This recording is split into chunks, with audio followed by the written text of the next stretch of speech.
मोरंगढ़ चलना है और भाई भाई का रिश्ता यहाँ से खत्म कीजिए। अब हम आपको बाबा कहेंगे, आप चेला कहिएगा। हथियार को क्या करेंगे? भाई साहब यह बदन में छुपा रखिए। हाँ, अगर मौका भी पड़ जाएगा तो फरिया भी लेंगे दुश्मन से।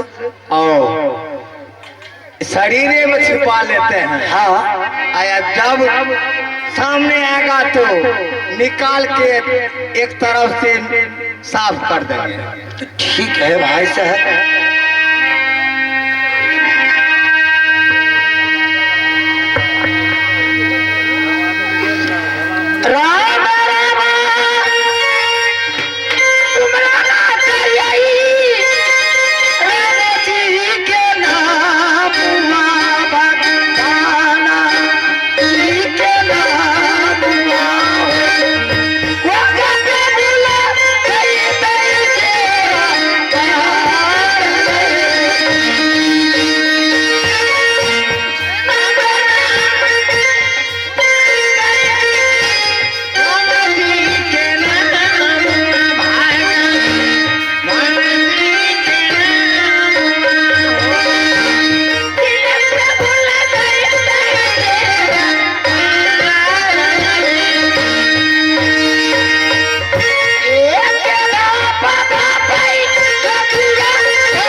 यही है मोरंग किला।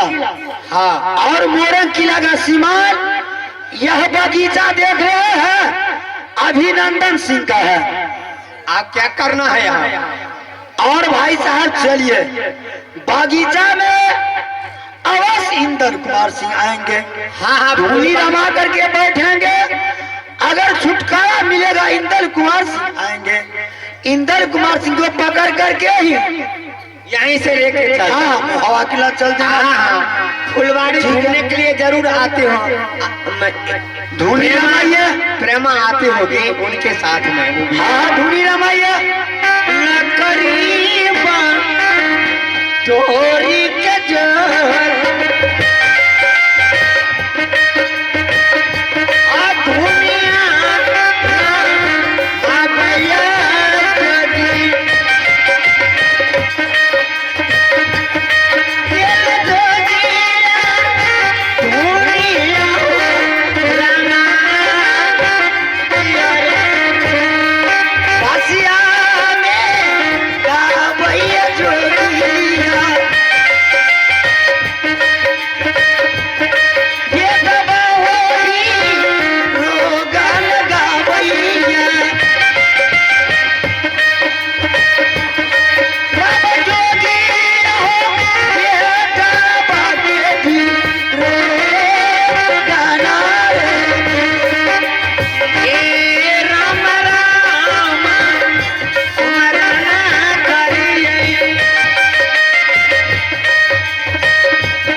अब भगवान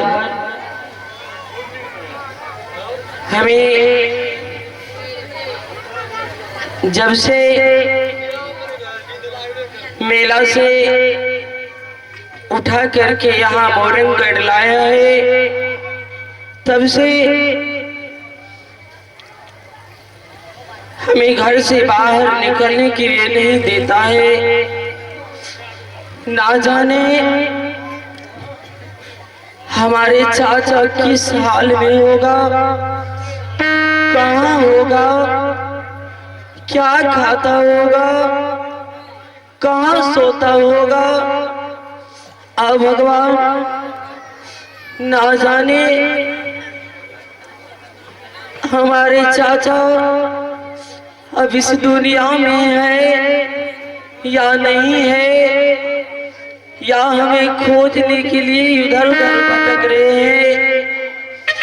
हे परमात्मा, हमें तो जब से यहाँ लाया है, रात को मनुष्य और दिन में सूगा बनाकर के पिंजरा में कैद कर देता है, और रात को मनुष्य बना करके अपने पास रखती है, चलने के लिए नहीं देता है। जो मैं इधर उधर घूम करके चाचा को खोज में निकलूं, हे परमात्मा सहायता करना माँ, हमारे चाचा जी का सहायता करना।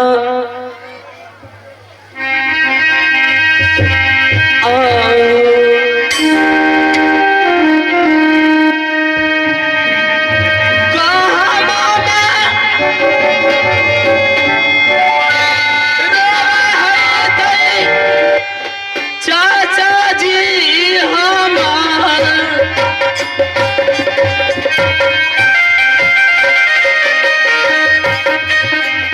हमार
पतिदेव, आप किस शोक में रो रहे हैं? आखिर क्या बात है?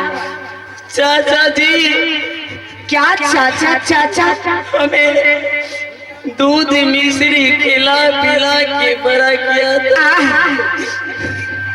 हे स्वामी जी, हमारे चाचा जी कहाँ हैं? क्या अपने चाचा के याद में हर वक्त हर पल रहते हैं? क्या चाचा आपके लिए क्या रखा है? आपके लिए लड्डू बना कर रखे हैं क्या? मैं जो इतना लाल प्यार से पोस पाल करके इतना बड़ा कर दी हूँ, इतना लाल प्यार करती हूँ, फिर भी आप चाचा के हाथ में विभोर रहते हैं। चाचा में क्या आपका प्राण बसा है क्या? चाचा में हमारे प्राण है और चाचा के प्राण हमारे प्राण है। चाचा कुछ के नहीं सामने समझती में तुम कुछ नहीं हो। आप ये समझिए कि मैं कुछ नहीं जान रही हूँ, इसलिए आपका चाचा मर के धार में चले गए। नहीं, समझे ना? ऐसी बातें ना बोलो। चाचा जी, कहाँ हो चाचा? चाचा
चाहिए। इतना टाइम नहीं है, आप सीधा यहाँ से महल चलिए। आ चल जा